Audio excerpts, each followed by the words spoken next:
ఏది చెప్తే అందేశ్రీ అనేటటువంటి వాడు ఏది చెప్తే అదే నడిచేటటువంటి పరిస్థితి ఉన్నది ఇక్కడ.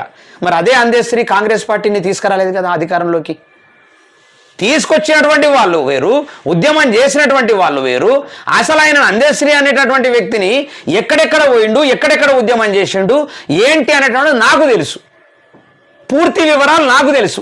ఎన్ని పాటలు రాసిండు నాకు తెలుసు, ఎన్ని పాటలు రాసిండని తెలుసు. మరి 8 పాటలు రాసినటువంటి వాడే తెలంగాణ ఉద్యమకారుడైతే మరి 100 పాటలకి సంగీతం చేసినోడు ఉద్యమకారుడు కాడా? ఎందుకు గాడు? పాట రాస్తే ఉద్యమకారుడా? పాట రాస్తే ఉద్యమకారుడు అవుతాడు. ఏ ప్రతిపాదికన సీఎం గారు మాట్లాడుతూ ఉన్నారు? నాకు అది తెలవాలి ఫస్ట్. అసలు రహస్యము, అసలు విషయం